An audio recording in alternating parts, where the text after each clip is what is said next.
Hello dear students, welcome back to the GDC live. So dear students, आज के इस video में हम बात करने वाले हैं उड़ीसा ड्रग इंस्पेक्टर के क्वेश्चन में जो हमारा 2012 में आया था उसके सेकेंड पार्ट को। मींस इसमें हम बात करने वाले हैं 26 टू 50 क्वेश्चंस, 25 क्वेश्चंस को यहां डिस्कस करेंगे। पहला पार्ट ऑलरेडी पढ़ चुका है, उसका लिंक हम इसके डिस्क्रिप्शन बॉक्स में डाल देंगे, आप उसको एक बार चाहें तो जरूर देख सकते हैं। चलिए शुरुआत करते हैं। यहां पे आपके क्वेश्चंस हमारे क्या पूछे गए हैं।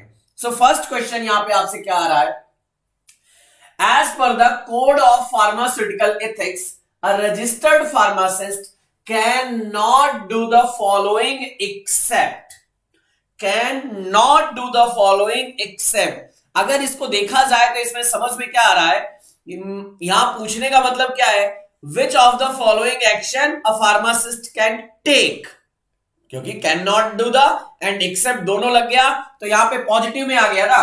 तो अगर ऑप्शन में देखिए, dispense drug on humanitarian ground, क्या फार्मासिस्ट ड्रग डिस्पेंस कर सकते हैं? नहीं।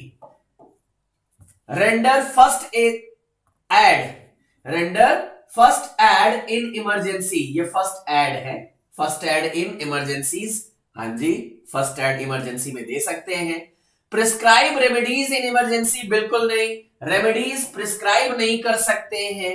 Can practice medicine in emergency, बिल्कुल नहीं, कितनी बड़ी भी इमरजेंसी हो। जो हमारा कोड ऑफ फार्मास्यूटिकल एथिक्स कहता है कि pharmacist only they can just give the first aid in emergency, they can just take the prescription and dispense the drug only. तो यहां पे हमारा आता है, लेकिन ह्यूमैनिटेरियन ग्राउंड के बेसिस पे खुद से वो ड्रग नहीं दे सकते हैं।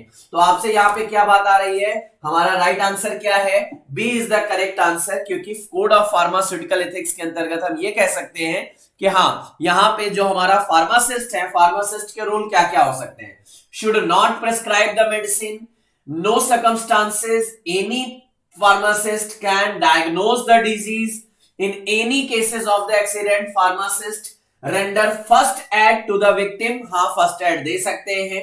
it should be made general rule that pharmacist under no circumstances take the medical practice in emergency, नहीं है, ये हमारा कोड ऑफ फार्मास्यूटिकल एथिक्स कहता है। now the next question, as per the shops and establishment act pharmacy is different from others in one of the following. हमारा जो shop and establishment act कहता है उसके अकॉर्डिंग ये कहा गया कि कितना वहां पे मिनिमम आर होना चाहिए, कितना वर्क करना चाहिए, वहां पे कितना वेजेस होना चाहिए, क्या टाइमिंग होना चाहिए, वो सारी चीजें वहां पे आती हैं। अब लेकिन नॉर्मल शॉप्स के बारे में बात करेंगे अदर देन फार्मेसीज, तो वहां पे वर्किंग आवर के बारे में कोई क्लियर कट नोटिफिकेशन नहीं है, गाइडलाइंस नहीं। लेकिन अगर हम बात करेंगे फार्मेसीज में तो वहां पे एक चीज क्लियर है, hours of work for the employ, these are the clear cut. Cleanliness, ventilation and lighting, this is everywhere. Wages for the employ, this is also for the every shops. Opening and closing time, this is also for the every shops, but work of hour of the work for the employee, this is for the pharmacies, clear mentioned here. Okay, next, the first National Institute of Pharmacy Education and Research, NIPER, बहुत basic question है। पहला NIPER कहां established हुआ था? मोहाली। जी हाँ, चंडीगढ़ सासनगर मोहाली के नाम से आज भी ये नाइपर मोहाली चलता है, और ये 1998 में पहला एस्टेब्लिश किया गया था नाइपर मोहाली। और इसका मेनली एक ऑब्जेक्टिव था, टू प्रोवाइड और impart the quality education in the higher studies of the pharma section. Next, regarding functions of the pharmacy council in India, one of the following is not correct. Okay, यहां पे आपसे पूछा जा रहा है जो PCI है उसके फंक्शंस में से सब सही है, कौन सा नहीं सही है? A state council take care of the corresponding state, state council take care of the corresponding state, हाँ ये तो बात ठीक है, लेकिन आपसे पूछा तो गया है ना फार्मेसी काउंसिल ऑफ इंडिया के बारे में, तो स्टेट से उसका कोई मतलब नहीं है। State council can serve the need of the another state, इस यहां भी यहाँ कोई रिलेशन नहीं। There can be joint council to serve the need of both state, हाँ बात ठीक है, लेकिन इसका पीसीआई से कोई रिलेशन नहीं है। The central council can also serve the need of the state. लेकिन सेंट्रल काउंसिल, अगर बात किया जाए, हमारा सेंट्रल काउंसिल स्टेट के नीड को फुलफिल कभी नहीं कर सकता है। तो यहां पे आपसे पूछा गया सब सही है, कौन सा नहीं सही है, कौन सा नहीं सही है। अगर हम यहां पे बात कर रहे हैं स्टेट काउंसिल अपने स्टेट का ध्यान रख रहा है, हाँ ठीक है। स्टेट काउंसिल सर्व अनदर स्टेट, हाँ ठीक है। ज्वाइंट स्टेट में हमारे दो स्टेट आपस में एक दूसरे को हेल्प करते हैं, ये भी ठीक है। लेकिन सेंट्रल काउंसिल स्टेट की नीड को फुलफिल करे, ये तो पूरी तरह से गलत बात है ना। तो यानी राइट आंसर हमारा यही हो गया, central council can also serve the need of the state. This is the wrong, this is wrong. चलिए नेक्स्ट क्वेश्चन देखिए। As per the medicinal and toilet preparation act, bonded laboratories means, जब हम medicinal and toilet preparation act 1955 की बात करते हैं तो वहां पे हमको दो लेबोरेटरीज मिलती हैं। First one is known as the bonded laboratory, another one is known as the non bonded laboratory. इनका मतलब क्या है? Bonded laboratories in which excise duty is not paid initially, and non-bonded laboratories in which the excise duty on the alcohol is paid initially, वो हमारा non bonded laboratory कहलाती है। अब यहां पे देखिए क्या है, सिंपल उसी से निकालिए। बॉन्डेड के बारे में बोला गया है excise duty has not been paid, हाँ जी, excise duty has been paid, excise duty need not be paid, नहीं नॉट पेड यहां पे आप सिंपली बोले नीड नॉट बी पेड, यहां पे इनिशियली हमें नहीं पे करना है, क्योंकि वहां पे एक्साइज कमिश्नर एक वहां पे एक्साइज कलेक्टर को रखते हैं जो चेक करते हैं कितना अल्कोहल आया और कितना अल्कोहल का यूज किया गया। So excise duty need not be paid. लेकिन has not been paid means कभी नहीं देना है, तो ऐसा नहीं है। इनिशियली जरूरत नहीं है पे करने की, इसलिए नीड नॉट बी पेड की बात है। पेड तो करना पड़ेगा ना, जब प्रोडक्ट बिकेगा, सेल होगा, तब पे करना है। तो bonded laboratory means it permit and approve the license for the manufacture and storage of the medicinal and toilet preparation containing alcohol, opium, Indian hemp, which duty has not been need to be paid, non-bonded laboratory which duty has paid, correct? चलिए अभी तक तो हमारे सारे question कहां से थे? Pharmaceutical jurisprudence से थे। अब आगे चलते हैं फार्माकोग्नोसी की तरफ। In one of the following alkaloid the nitrogen atom is secondary amine.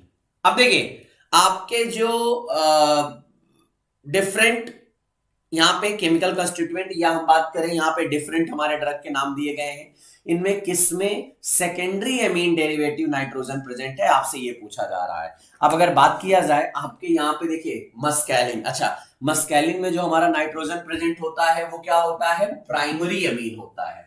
यहां पे हमें क्या देखने को मिलेगा? Primary amine. एफेड्रिन में हमारा जो होता है सेकेंडरी एमीन प्रेजेंट होता है। एट्रोपिन में टर्शरी, वैसे तो एट्रोपिन हमारा क्या है? रेसमिक मिक्सचर है, लेकिन यहां पे जो हमारा नाइट्रोजन होता है उस किसमें होता है? टर्शरी एमीन डेरिवेटिव होता है। एंड डी ट्यूबोक्यूरेरिन क्वाटरनरी होता है। तो ये सीक्वेंस में ही दिया गया है। आपसे यहां पूछा गया है क्या? सेकेंडरी एमीन किसमें नाइट्रोजन प्रेजेंट होता है? आंसर आपका क्या होगा? Ephedrine is the correct answer. Simply अगर यहां पे आप बात करिएगा मैक्सिमम एल्कलॉइड, आपको पता ही है एल्कलॉइड की बात होती है तो एल्कलॉइड की डिफिनेशन ही आती है, alkaloid is whether originated from the amino acid और they have containing the nitrogen in their amino acid और आउटसाइड द रिंग। तो इसी प्रकार इसी बेसिस पे हमारे ट्रू, स्यूडो और प्रोटो एल्कलॉइड हो जाते हैं।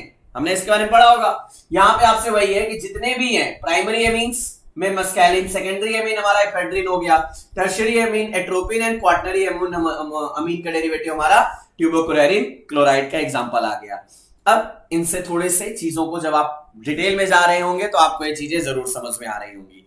चलिए नेक्स्ट क्वेश्चन पे आते हैं।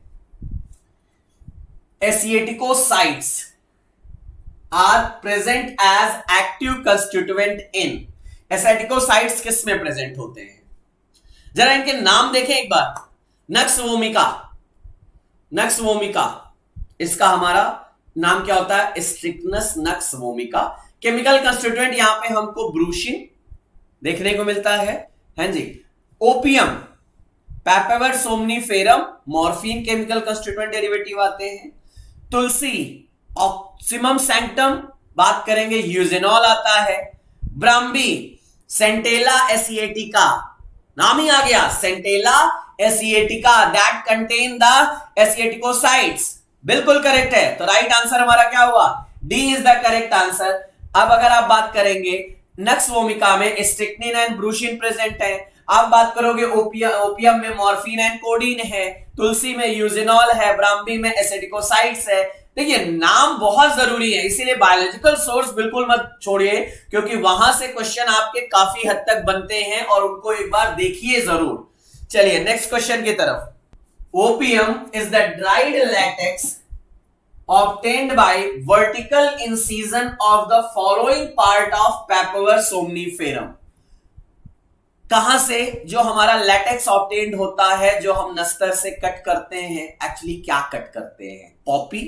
और वो पॉपी हमारा कैसा होना चाहिए, वो कैप्सूल कैसा होना चाहिए, हमारा ripe capsule, unripe capsule, semi ripe capsule या ऑल ऑफ द अबव। याद रखिएगा only unripe capsule is needed for the collection of the extract for the morphine। हमें सिर्फ अनराइप कैप्सूल को यूज करना है, क्योंकि राइप कैप्सूल की बात करेंगे तो वहां पे उतना हमारा लैटेक्स ऑब्टेन्ड नहीं होगा, इसलिए हम क्या यूज करते हैं, ओनली अनराइप कैप्सूल यूज करते हैं of the papaver somniferum for the morphine and codeine collection की बात आती है तो करेक्ट। चलिए the alkaloidal content in Atropa belladonna is highest in the following part: root, leaf, berries and seeds। Atropa belladonna के बारे में बात करेंगे तो एट्रोपा बेलाडोना का जो लीफ होता है उसमें हाईएस्ट कंटेंट प्रेजेंट होता है ऑफ द एट्रोपिन के बारे में बात करते हैं। So yes atropine have the highest concentration present into the leaves around 98%। Yes 98% atropine is the mainly present into the highest concentration of alkaloid is found into the mature fruits and green leaves। Option में fruit का option था नहीं, अब option के according जब आप बात करोगे तो आपको क्या देखने को मिलेगा, लीव्स के अकॉर्डिंग चलेंगे। लेकिन अगर यहां पे आपसे फ्रूट होता तो पहला तो हमारा ऑप्शन फ्रूट ही आता है ना, लेकिन ऑप्शन में फ्रूट नहीं है इसलिए हम लीव्स की तरफ गए। अगर फ्रूट होता तो हम ये बोलते हैं हाँ maximum concentration of atropine is present into the fruit then leaves. Option में लीव के अकॉर्डिंग हमने आंसर किया। 35 क्वेश्चन देखिए क्या कह रहा है, the following species rauwolfia is indigenous to West Indies.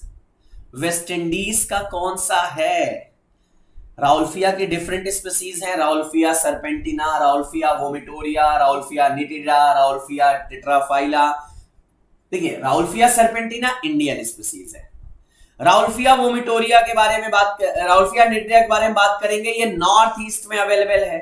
Rauvolfia tetraphylla के बारे में बात करेंगे, yes this is the West Indies species. जरा इनके एक बार सबके लोकेशन देखते हैं। राइट आंसर आपका राउल्फिया टेट्राफाइला है। जरा इनके बाद लोकेशन देखो, राउल्फिया सरपेंटिना इंडियन हमारा ये है East Asia, rauwolfia vomitoria this is the Sudan and Tanzania की बात करेंगे। निटिडा आपने बोला क्या, North America, North Eastern area. And जब हम बात करते हैं tetraphylla this is Central America, West Indies और नॉर्दर्न साउथ अमेरिका में ये हमारे डिफरेंट स्पीसीज प्रेजेंट होते हैं, वहां के इंडिजिनस हैं। ऐसे क्वेश्चन कभी कभी पूछे जरूर जाते हैं बहुत सारे स्पीसीज के बारे में कि कौन से ड्रग का कौन से स्पीसीज किस कंट्री की इंडिजिनस स्पीसीज है, जरा इनको ध्यान जरूर दीजिएगा। The following are involved as the precursor for the biosynthesis of Cinchona alkaloid except। यहां से ध्यान देने वाली चीज क्या है, एक्सेप्ट के बारे में बात हो रही है। अगर बात किया जाए जरा याद करिएगा, जैसे हम बोलते हैं ergot, ergot is the indole derivative, correct. हम बात करते हैं हमारा आता है क्या, tropane alkaloid, tropane alkaloid obtain from the ornithine, ornithine bioprecursor हो जाता है। ऐसे ही जब हम सिंकोना के बारे में बात करते हैं, सिंकोना का बायोप्रिकर्सर मेनली हमारा क्या हो जाता है, इंडोल है, बिल्कुल है। ट्रिप्टोफैन भी यूज होता है एंड जेरेनियोल डेरिवेटिव होते हैं, लेकिन एंथ्रानिलिक एसिड का हमारा सिंकोना में कोई रोल नहीं है। अब जरा इसको एक बार देखते हैं कैसे, जरा इस चार्ट को देखने की कोशिश करते हैं, मेरी बात सुन लीजिएगा। यहाँ पे लाइक हमारे प्राइमरी मेटाबोलाइट्स होते हैं एंड हमारे सेकेंडरी मेटाबोलाइट्स होते हैं। प्राइमरी मेटाबोलाइट से हमारे सेकेंडरी मेटाबोलाइट्स बनते हैं। हमने बोला कि जैसे हमारा एल्कलॉइड है, एल्कलॉइड में हमारे अमीनो एसिड आते हैं, हमारे सिक्विक एसिड पाथवे से हमारे बनते हैं, एकदम करेक्ट है। लेकिन यहां पे हमारा एंथ्रानिलिक एसिड सिंकोना में यूज नहीं होता है। एक बार इसका प्रिकर्सर टेबल जरूर देखिएगा, इसका ऑलरेडी मैंने एक वीडियो डाला हुआ है कि किस एल्कलॉइड का प्रिकर्सर क्या होता है, उसको एक बार देखते हैं, लिंक मैं डिस्क्रिप्शन बॉक्स में डाला दूंगा, उसको एक बार जरूर देख लीजिएगा। Now the next question, the active constituents in senna and एलोएज are एंथ्रेसीन। सेना, एलोए, कैस्केरा, रुबाब, ये चारों प्लांट क्या होते हैं? ये चारों एल्कलॉइड के बारे में बात करें, ये चारों एल्कलॉइड हमारे क्या होते हैं? एंथ्राक्विनोन ग्लाइकोसाइड होते हैं। लाइक अगर हम डिजिटैलिस वगैरह की बात करेंगे वो हमारे कार्डियक ग्लाइकोसाइड होते हैं, लेकिन ये हमारे जिसमें भी एंथ्रासीन, एंथ्राक्विनोन, एंथ्राडाइल ऐसे प्रेजेंट होते हैं, एंथ्रेनॉल, ये हमारे सब क्या है? एंथ्राक्विनोन ग्लाइकोसाइड है। और ऑप्शन में आपसे वही पूछा गया है, कितना इजी क्वेश्चन, कि ये सब क्या है? आंसर है ग्लाइकोसाइड है, इसमें कोई दिक्कत तो नहीं है। Anthraquinone glycoside, senna, aloe, rhubarb, cascara, flavonol glycoside, buckwheat, ginkgo biloba, imidazole में पिलोकार्पिन, इसीलिए तो बोलते हैं इमिडाजोलिन डेरिवेटिव पिलोकार्पिन, उसमें स्ट्रक्चर होता है। स्टेरॉइडल एल्कलॉइड के बारे में अश्वगंधा, कुर्ची, कंडेंस टैनिन, ये तो टैनिन पे चले जाएंगे तो वहां जाने की जरूरत नहीं है। तो एक बार मतलब ये जरूर देखिए कि कौन से एल्कलॉइड किस क्लास का है, उसका क्लासिफिकेशन कैसे किया गया है, उनको एक बार जरूर रीड आउट करिएगा। स्पेनिश फॉक्स ग्लोब, अब फॉक्स ग्लोब इसको सिंपली आप समझ के चलिएगा, हमारा यहाँ पे फॉक्स ग्लोब किसका सिनोनिम्स होता है? हम बात करते हैं हमारा जो डिजिटैलिस का सिनोनिम्स होता है फॉक्स ग्लोब। अब यहां पे आपसे बोला गया स्पेनिश फॉक्स ग्लोब, ये डिजिटैलिस की किस स्पीसीज का नाम है? Digitalis purpurea, digitalis lanata, digitalis lutea and digitalis thapsi. Answer है थाप्सी। क्यों? क्योंकि हमारे इनके अलग अलग, जैसे हम बोलते हैं डिजिटैलिस लेनाटा, डिजिटैलिस लेनाटा हमारा क्या होता है? लूटिया हमारा फॉक्स ग्लोब कहलाता है, लेकिन स्ट्रॉ फॉक्स ग्लोब कहलाता है। डिजिटैलिस थाप्सी स्पेनिश फॉक्स ग्लोब कहलाता है। हमारा जो डिजिटैलिस पर्पूरिया है वो फॉक्स ग्लोब कहलाता है। तो इनका सबका अलग अलग नाम है, इनका सिनोनिम्स दिया गया है। लूटिया हमारा क्या है? स्ट्रोफैक्स फॉक्स ग्लोब है, एंड लेनाटा हमारा, थाप्सी हमारा क्या है?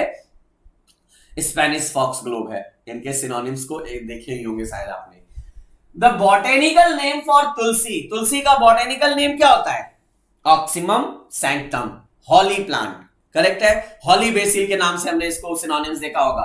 तो यहां पे आंसर सिंपल देखिएगा, हमारा क्या होता है?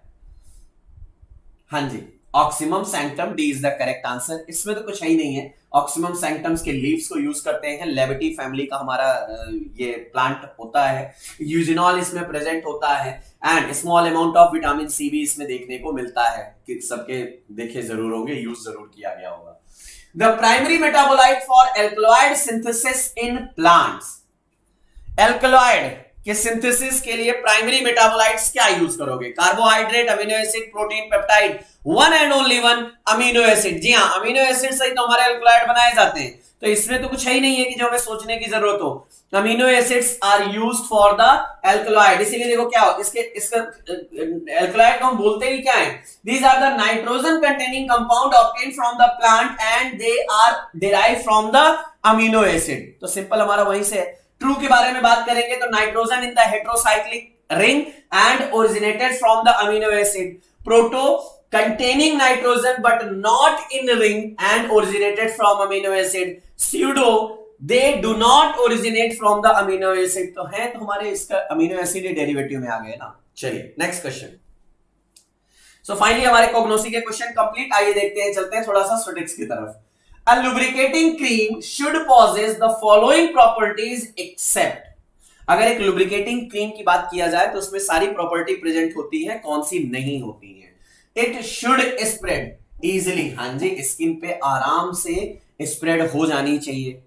It should not have good skin absorption, except पूछा गया है, लेकिन अगर मैं बात करूं, अगर लुब्रिकेटिंग क्रीम की बात हो रही है, अगर एब्जॉर्प्शन ही नहीं हुआ तो उस क्रीम का मतलब क्या रह गया? Should not have good absorption नहीं, it should have good skin absorption के यहां पे होना चाहिए, यानी ये गलत जा रहे हैं।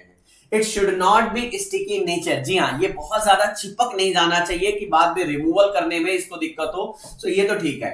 It should smooth in nature with less oiliness, ये भी ठीक है। आपसे पूछा गया सारे पॉइंट सही है, कौन सा गलत है एक्सेप्ट पूछा गया, सो आंसर आपका हो जाएगा क्या, B is the correct answer, because it should have the good skin absorption, तभी तो हमारा लुब्रिकेटिंग क्रीम अच्छे से काम कर पाएगी ना, इसलिए आंसर क्या हो गया हमारा, एक करेक्ट है। आइडियल प्रॉपर्टी की बात करेंगे, क्या होगा, स्प्रेड इजिली, स्मूथ टेक्सचर होना चाहिए, good skin absorption, not sticky in nature, should not B irritative in the nature, ये इसके आइडियल प्रॉपर्टीज में हमारे आते हैं। लेस ऑयलीनेस ये होनी चाहिए। 42 क्वेश्चन कह रहा है इन लिमिलस अमोएबिसाइड लाइसेट टेस्ट किस चीज के लिए होता है, पायरोजन टेस्ट के लिए किया जाता है। And extract from the blood cell of the which okay crustacean is used. देखिए क्वेश्चन कितना अच्छा है, मतलब थोड़ा सा घुमाया गया है, यहां पे इसका नाम अच्छा क्यों रखा गया है, लिमिलस अमोएबिसाइड लाइसेट क्यों बोला जाता है, because the blood is obtained from the horse shoe crab, और जिसका बायोलॉजिकल नेम क्या होता है, लिमिलस पॉलीफेमस। उसी से हमने बात किया है इसके बारे में, पहले भी प्रीवियस क्वेश्चन में भी इससे एक बार पूछा गया है, और वहां पे बात किया था क्या आएगा, हॉर्स शू क्रैब इसका करेक्ट आंसर है, जिसका बायोलॉजिकल नेम होता है क्या हमारा, लिमिलस पॉलीफेमस होता है, और उसी के ब्लड से हमारा ये ऑब्टेन्ड किया जाता है, ब्लड सेल्स अमोएबिसाइड से ऑब्टेन्ड किया जाता है for the pyrogen testing. Now the next, the first edition of pharmacopoeia of India was published in, Indian pharmacopoeia first edition कितना इंपॉर्टेंट, 1955 पहला एडिशन पब्लिश किया गया था, देन याद करिए 1966, then 1985, then 1996, then 2007, then 2010, 2014, 2018, 2022, ये हमारे डिफरेंट एडिशन आए। पहला एडिशन 1955, ये सारे एडिशन को जरूर याद रखिएगा, 55, 66, 85, 96, 2007, 10, 14, 18, 22, इनको भूलिएगा नहीं, बड़े काम की चीज है। Hydrolytic resistance test is performed on glass in order to find out, hydrolytic resistance किस चीज के लिए करते हैं, ग्लास में, मैकेनिकल स्ट्रेंथ के लिए नहीं, क्वालिटी के लिए तो बिल्कुल नहीं, limit of alkalinity liberated by it, हां जी। अब ग्लास है, ग्लास में हमारे मेटल्स होते हैं, मेटल्स क्या होते हैं, लिबरेट आउट होते हैं हमारे सॉल्यूशन में। अब उसी को बचाने के लिए हम पहले ग्लास की टेस्टिंग करते हैं, हाइड्रोलिटिक रेजिस्टेंस टेस्ट करते हैं for the alkalinity leaching out from the या liberated out from the glass. Impermeability की तो कोई बात ही नहीं, तो आंसर क्या है, C is the correct answer. हम क्यों करते हैं, hydrolytic resistance is performed on the glass to find out the limit of the alkalinity liberated by it. Extractive test यहां पे डिटरमाइन करते हैं नेचर ऑफ द ग्लास के लिए, ये हमारे डिफरेंट पॉइंट्स होते हैं। Now the next, the approximate capacity of the capsule number 0 size, आपने पढ़ा होगा सबसे बड़ी साइज होती है क्या, 000, then 00, then 0, then 1 2 3 4 5, smallest in number 5, largest in number 000, और इसकी फिलिंग कैपेसिटी कितनी होती है, 950, देन 00 में 650 एंड 0 में 450। आपसे यही पूछा गया कि 0 साइज का जो कैप्सूल है उसकी फिलिंग कैपेसिटी कितनी होगी, आंसर है 450। 450 के बाद जो 1 साइज है 1 की कितनी होगी, 300 यहां पे आपको देखने को मिलेगा, 2 में 250 देखने को मिलेगा, देन 1 में 200, 4 में 150 एंड 5 में 100 देखने को मिलेगा। ये फिलिंग कैपेसिटी की बात हो रही है, इन द मिलीग्राम की बात हो रही है, तो इसको एक बार जरूर देखिएगा। Next, Schick test is perform to test the degree of immunity of an individual against. Simply कहने का मतलब क्या है, सिक टेस्ट किसके लिए परफॉर्म करते हैं? जैसे सिफिलिस के लिए बात करेंगे, यहाँ पे वॉशरमैन टेस्ट किया जाता है। यहाँ पे ट्यूबरकुलोसिस की बात करेंगे तो यहाँ पे मॉन्टॉक्स टेस्ट होता है, ट्यूबरकुलिन टेस्ट होता है। वैसे ही सिक टेस्ट हमारा डिप्थीरिया के लिए किया जाता है। ये डिफरेंट टेस्ट की बात करेंगे। ट्यूबरकुलोसिस में एमाइडेज, Mantoux, niacin, tuberculin test. Ads के लिए एलाइजा टेस्ट होता है, पीसीआर टेस्ट होता है। नेक्स्ट हम टाइफाइड की बात करते हैं, विडाल टेस्ट होता है, ट्यूब एग्लूटेशन टेस्ट आता है। लेप्रोसी के लिए लेप्रोमिन टेस्ट हमारा आता है। सिफिलिस के लिए खान, वीडीआरएल, वॉशरमैन टेस्ट आता है। डिप्थीरिया के लिए एलेक्ट एंड शेक टेस्ट आता है। तो ये टेस्ट डायग्नोसिस एक बार जरूर ध्यान दीजिएगा, और ये भी कंफर्म करूं कि इस बार इससे क्वेश्चन जरूर बनेंगे, इनको ध्यान जरूर दीजिएगा। How much quantity of 60% alcohol required to make 1 liter of 45% of alcohol? यहां पे सिंपली हम फॉर्मूला क्या लगाएंगे? एक चीज याद रखिएगा, क्या? C1V1 is equal to C2V2। आपसे क्या दिया गया है? आपसे यहां पे कंसंट्रेशन दिया गया है, और आपसे यहां पे वॉल्यूम पूछा गया है। दूसरे में आपको कंसंट्रेशन दिया गया है, वॉल्यूम भी दिया गया है। जरा मेंशन करिएगा, यहां पे आपसे C1 कितना है? 60%, 60 multiplied by V1 is equal to the 45 multiplied by the 1000। Correct है? C1 V1 C2 V2 जरा कैलकुलेट करके बताइए। V1 is equal 45 multiplied bye 1000 divided by the 60। अब आप इसको अगर करेंगे तो 15 से करेंगे तो इधर आएगा 3 और यहां आएगा 4, और 4 से आप इसको कट करेंगे तो यहां आएगा 250। यानी यहां पे आपका आंसर कितना हुआ? 750 इज द करेक्ट आंसर। करके देखिए, आंसर आपको मिल गया 750 ml of the 60% required to produce the 45% of 1 litre alcohol. Correct answer आपको 750 ml आया। C1V1 का फॉर्मूला लगाइए और कैलकुलेशन पाइए। चलिए, avoid cheese, chocolate and red meat in patient those who are under therapy. Cheese reaction हमने पढ़ा भी है, बताया गया भी है, कई जगह इसके बारे में आपने बात किया होगा। Cheese reaction are those reaction when in which if a patient have taken the MAO inhibitor, then they should be avoided all the tyramine containing food. Otherwise, tyramine increases the tyrosine and that will leads to the hypertensive crisis. और यहां पे वही आपसे पूछा जा रहा है कि चीज, चॉकलेट एंड रेड मीट किस पेशेंट को अवॉइड करना चाहिए? The patient who have taken the MAO inhibitor, specially non selective MAO inhibitor, उनको ये नहीं लेना चाहिए, बिल्कुल भी अवॉइड करना चाहिए। So tyramine containing food should be avoided in the patient who have taken the MAO inhibitor. Now the 49th question. Transdermal drug delivery system has the following advantages except. Transdermal drug delivery system, चलिए देखते हैं क्या इसमें। Side effect reduce हो जाते हैं, बात एकदम ठीक है। Patient compliance is not avoided, हाँ जी, जब ट्रांसडर्मल ड्रग डिलीवरी सिस्टम दे दिया गया है तो ड्रग धीरे धीरे रिलीज होती रहेगी। इससे क्या है, जो पेशेंट में भूलने वाली आदत है कि ये डोज रह गई, वो डोज रह गई, वो नहीं होगा।